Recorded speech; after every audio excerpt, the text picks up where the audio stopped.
Ok, parfait.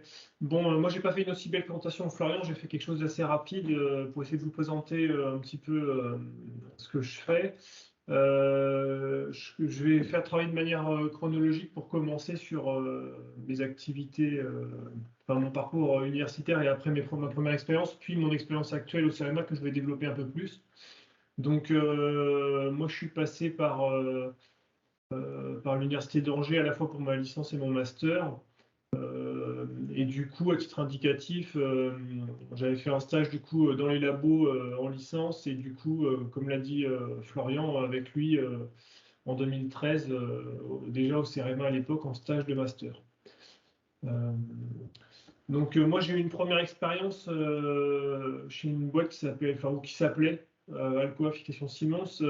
C'est une entreprise qui fabrique des pièces femelles pour l'automobile et l'aéronautique. Et du coup là-bas, je travaillais sur les machines de contrôle vidéo en fait pour contrôler la qualité des pièces produites. Donc ça consistait principalement à faire du réglage de machines et puis développer les nouvelles applications qui permettaient de contrôler des nouvelles pièces qui étaient produites sur place. Bon, c'était une première expérience qui était intéressante dans l'industrie pour moi, qui m'a permis principalement d'utiliser les connaissances en vision industrielle, enfin visionique que j'avais pu observer pendant le master.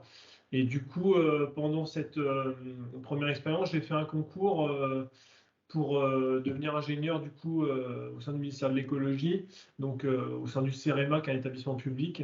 Et du coup, j'ai fait un concours d'ingénieur au public de l'État. Donc, c'est un concours qui est ouvert, la filière sur titre, qui est ouvert à tous les étudiants, enfin à toutes les personnes qui ont suivi un processus qui est au moins bac+5. Donc au moins master, école d'ingénieur ou doctorat, ce genre de choses. Donc moi j'ai pris mon poste au 1er janvier 2015 au sein de la direction technique risque OMR, donc DT-CREM du CEREMA. Donc comme vous l'avez compris, qui s'intéresse aux sujets maritimes, fluviaux et de gestion de l'eau de manière générale. Et du coup moi je suis dans un département qui est de manière générale plus orienté sur la partie maritime. Sur des aspects accompagnement des affaires maritimes, sur les sujets techniques en lien avec les CROSS, donc c'est les centres de surveillance maritime qui surveillent la navigation maritime et qui gèrent les procédures SAR, Search and Rescue, pour les hommes à la mer, ce genre de choses, et qui également accompagnent les transformations, les rénovations, les évolutions de la partie phare et balise, donc tout ce qui est éclairage des phares et tout ça. Et moi, je m'intéresse plus à la surveillance maritime de manière générale, avec différentes missions que je vais vous présenter là. Entre autres, je travaillais beaucoup avant, un peu moins maintenant, mais ça fait partie des compétences que j'ai toujours sur l'analyse de trafic maritime, donc c'est l'analyse de données.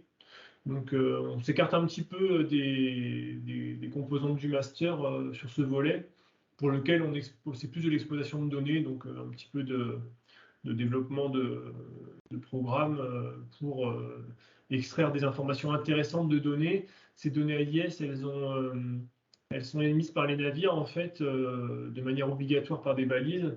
Et ça permet de connaître des informations, ce qu'on appelle statiques des navires, donc son nom, son identifiant, son indicatif radio, des paramètres de voyage, donc sa destination, son tirant d'eau, et puis des informations dynamiques sur sa position, sa vitesse, son cap. Et on croise toutes ces données avec des bases de données d'assureurs qui nous permettent d'avoir les données des navires tels que la motorisation, leur longueur réelle, ce genre de choses. Et avec tout ça, on fait des études et entre autres, je vous ai présenté deux images qui sont des illustrations graphiques, là où à gauche, vous pouvez voir le trafic maritime au large de la Bretagne, donc le trafic complet avec tous les navires. Donc on peut voir des sorties et des entrées de port, entre autres, où c'est plus dense le trafic maritime. Et puis les rails de navigation où se concentre toute la navigation maritime des navires de commerce. Et à droite, vous avez une extraction au large de l'Antarctique sur les navires de pêche. Donc voilà, deux illustrations sur deux cas d'usage. Après, il y a plein de cas d'usage de ces données, mais en tout cas, on voit là deux aspects un petit peu graphiques je peux vous présenter là. Donc, un deuxième volet de mon activité, alors, comme je le disais tout à l'heure, toutes mes activités, enfin, une partie de mes activités là que je vous présente là, elle est en accompagnement des affaires maritimes, en fait, qui, eux, ont des missions opérationnelles de, comme je le disais, de surveillance du trafic, de contrôle de l'activité maritime, contrôle des pêches, contrôle de l'environnement, enfin, de nombreuses missions régaliennes de l'État. Et moi, je viens les accompagner techniquement quand ils ont des problématiques techniques sur lesquelles ils ont un besoin d'accompagnement ou ils n'ont pas des compétences. Et du coup, entre autres, c'est de l'assistance à maîtrise d'ouvrage principalement, donc la gestion de projet sur la partie technique. Et entre autres, sur la partie surveillance par satellite, les affaires maritimes ont en place un système de surveillance maritime par satellite dans les terres australes. Donc, je sais pas si ça vous parle, au large de l'Antarctique, Kerguelen, Crozet, c'est des îles françaises, où on a des enjeux de problématiques de contrôle des pêches. Entre autres, il y a une espèce, la légine, qui était découverte, je crois, dans les années 90, et dans les années 2000, elle était déjà à risque d'extinction. Donc, il fallait très rapidement mettre en place un système de contrôle des pêches pour réduire la pression sur cette espèce. Et entre autres, en 2003-2004, les affaires maritimes avaient mis en place un premier système de surveillance par satellite qui était basé sur une antenne sur l'île de Kerguelen, et puis un traitement de données localisé et un travail après manuel du Cross Réunion. Et du coup, moi, à partir de 2016, j'ai travaillé sur le renouvellement de ce dispositif pour exploiter des données issues du programme Copernicus, donc le programme d'observation de la Terre européen. Et du coup, on utilise les technologies du coup, des satellites Sentinel-1 et Sentinel-2. Donc Sentinel-1 sur de l'imagerie radar, l'imagerie SAR, et Sentinel-2 sur de l'imagerie optique. Donc vous avez deux exemples d'écho à gauche, un écho radar et imagerie SAR et un écho détecté dans une imagerie optique. Donc l'objectif là, c'est de détecter les navires, et grâce à l'application que vous pouvez voir à droite, où on a un aspect cartographique avec les passages satellites et les différentes scènes en basse résolution. Et quand on sélectionne un écho, on peut l'afficher en pleine résolution. L'objectif, c'est de détecter l'ensemble des navires présents dans la zone et ensuite de croiser les données avec les données des positions des navires de pêche autorisés, qui eux ont des balises sur lesquelles ils émettent leur position. Et une fois qu'on a extrait tous les navires de pêche autorisés, les échos qui restent, c'est potentiellement des navires de pêche illégaux. Enfin, il peut y avoir aussi d'autres navires, mais dans ces zones-là assez reculées, c'est principalement des activités de pêche. Donc, quand on a des navires qui ne sont pas déclarés, c'est potentiellement des navires de pêche illégaux. Et du coup, les affaires maritimes ont un patrouilleur sur zone qui, du coup, va à la rencontre des navires, sur les échos où il y a des doutes. Et du coup, ça permet de dérouter des navires qui peuvent être saisis par l'État français lorsqu'ils étaient en pêche illégale. Donc voilà, ça c'est un exemple d'accompagnement que je peux faire pour les affaires maritimes sur la partie surveillance satellite. Ensuite, j'accompagne également depuis 2017 les affaires maritimes sur l'expérimentation de drones pour le contrôle de l'activité maritime, principalement le contrôle des pêches. Donc là, je vous ai fait quelques diapos sur ce sujet-là pour imaginer un peu le sujet. L'idée, c'est de se dire que on voulait expérimenter l'emploi de drones pour mission de contrôle maritime, pour lequel ça n'avait pas encore été expérimenté. L'idée, c'est de pouvoir couvrir de grandes zones de manière relativement discrète et avec une bonne capacité d'observation pour pouvoir identifier l'action de pêche et pouvoir faire des procès-verbaux sur la base de ces images. On a encore actuellement, surtout les affaires maritimes, un travail sur la partie réglementaire sur l'emploi de ces images, parce qu'il y a des contraintes sur l'emploi de ces images pour des procès-verbaux, pour qu'elles soient légalement employées. Mais du coup, moi, j'ai principalement travaillé sur les essais techniques pour valider le concept. Donc là, par exemple, vous voyez quelques images qui ont été extraites d'une expérimentation qui a été faite en baie de Saint-Brieuc, donc avec un drone qui fait de mémoire à peu près 4 mètres d'envergure, 25 kg, qui a une propulsion thermique, celui-là, qui lui permet de voler une dizaine d'heures à peu près, et de couvrir des distances entre le site de décollage et le point le plus loin où est le drone, à peu près 80 km, grâce à des systèmes antennaires, comme vous pouvez voir sur l'image en bas à gauche, là, qui sont asservis sur la position du drone, en fait, et qui traquent le drone afin d'avoir le meilleur signal radio.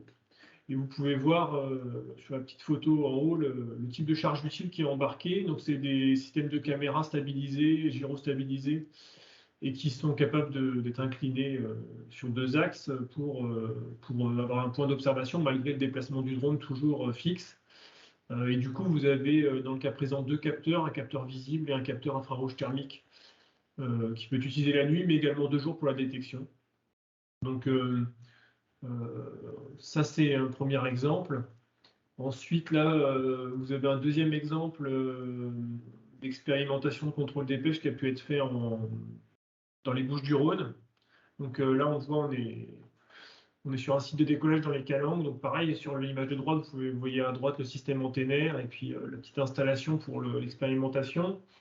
En bas à gauche, vous avez une image du drone qui a été utilisé. Dans le cas présent, c'était un drone à propulsion électrique, du coup, qui pesait moins de 8 kg et qui avait entre 3 et 4 heures d'autonomie. Donc, c'est plus nouveau, on va dire, les propulsions électriques. Il y a quelques années de ça, quand on faisait les premiers essais, les performances ne permettaient pas d'avoir des durées de vol satisfaisantes pour les missions de contrôle des pêches. Et depuis quelques années, ça s'améliore. Donc, du coup, on expérimente également des propulsions électriques. Donc ça, celui-ci est beaucoup plus fin, mais fait quasiment 4 mètres d'envergure également. Donc là, pareil, vous voyez la charge utile en haut à gauche sur son ascenseur qui est dans le drone.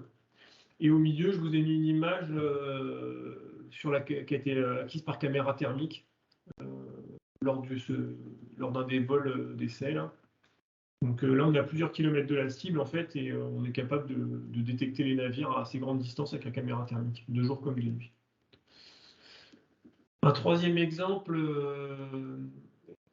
qui peut être intéressant. Alors, on a eu plein d'expérimentations, hein, mais je vous en présente quelques-unes que je trouve intéressantes. Celle-ci, elle est intéressante parce que c'est un drone qui est à propulsion thermique, mais qui également est couvert de panneaux solaires.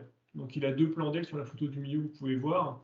Donc, l'industriel a étendu au maximum la surface à l'air pour pouvoir couvrir de panneaux solaires et du coup augmenter l'autonomie. Donc c'est potentiellement un drone qui, sans les panneaux solaires, a le même type d'autonomie que celui que je vous parlais avant, autour de 3-4 heures. Mais en conditions d'ensoleillement importantes, on peut étendre des vols de drone sur la journée entière. Donc bon, c'est un côté intéressant pour certaines missions assez longue élongation et assez longue dans la durée. Globalement, aujourd'hui, ce qui limite le plus les expérimentations d'emploi de drones pour le contrôle maritime, c'est plutôt la réglementation aéronautique.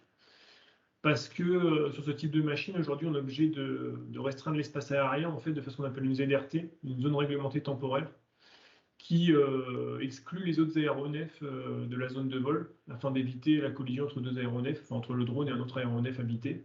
Donc du coup, étant donné que ça a un gros impact sur l'espace aérien de faire ce type d'expérimentation, les zones réglementées temporaires ne sont pas aussi étendues qu'on le souhaiterait. Et après, il y a un deuxième aspect, c'est qu'au-delà des eaux territoriales françaises, la Direction générale de l'aviation civile n'est pas compétente pour restreindre l'espace aérien. Donc étant donné que du coup, sans restriction de l'espace aérien, le risque de collision serait trop important, en fait, on est limité au vol dans les eaux territoriales. Après, la plupart des enjeux de contrôle des pêches sont quand même dans les eaux territoriales, en tout cas en France métropolitaine. Et du coup, vous avez 2 exemples d'images. Donc, une à gauche avec un navire qu'on peut observer là, à plusieurs centaines de mètres. On doit être proche du kilomètre d'observation, pour lequel je vous ai flouté parce que je me doutais que vous souhaiteriez publier la vidéo, mais sur lequel on était en mesure de lire son nom et son indicatif radio sur la partie supérieure du navire. Et vous avez également un exemple en bas à droite où on peut voir l'action de pêche, la coquille Saint-Jacques d'un pêcheur qui était en pêche lors du vol. Donc là, bon, c'était un navire autorisé qui est sous licence et qui est autorisé à pêcher dans la zone, mais en tout cas, c'est un bon exemple comme quoi on est capable de constater l'action de pêche. Donc c'est l'effet attendu sur ce type d'expérimentation. Donc, et je vais finir avec ça. Une dernière mission que j'occupe actuellement sur mon poste, c'est l'animation du réseau drone du pôle ministériel, donc transition écologique, transition énergétique et mer, où j'anime le réseau en fait drone. Donc, c'est un réseau qui intègre tous les télépilotes de drones du ministère et aussi des utilisateurs de données drones. Donc ça peut être des personnes qui exploitent des données drones pour différents aspects de leur métier, qui auraient été acquises par des tiers, donc par exemple par des privés. Ça consiste principalement à organiser un événement annuel, les drones en appui au territoire, pour lequel on rassemble toute la communauté lors de cet événement sur 2 journées pour lesquelles on fait des retours d'expérience, des partages d'expérience, et puis on soulève différentes problématiques liées à l'emploi de drones ou des données pour essayer de partager et puis d'améliorer notre compétence sur ces sujets-là. Et puis depuis cette année, j'organise également des événements intermédiaires sur des points plus ciblés. Donc, on a fait cette année un point sur le traitement de la donnée, sur la modélisation photogrammétrique, par exemple, et on aura prochainement un événement sur l'analyse de risque aéronautique pour organiser des missions drones complexes, on va dire.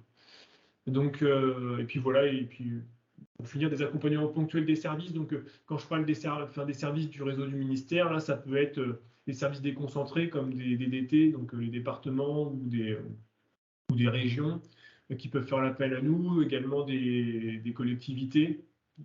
Et sinon, des établissements publics, du coup des ministères cités qui ont des différentes problématiques. Ça peut être des suivis forestiers, des suivis d'animaux, des cartographies, des mesures. Enfin voilà, le panel est extrêmement large. C'est l'intérêt de cette communauté, c'est de vraiment partager avec des problématiques très différentes, à la fois de modélisation, de surveillance, de police, des missions de police particulières, ce qu'on appelle les polices spéciales. Enfin voilà, pas mal de cas particuliers d'usage de drones. Du coup, j'ai fait le tour de ce que je pouvais vous présenter.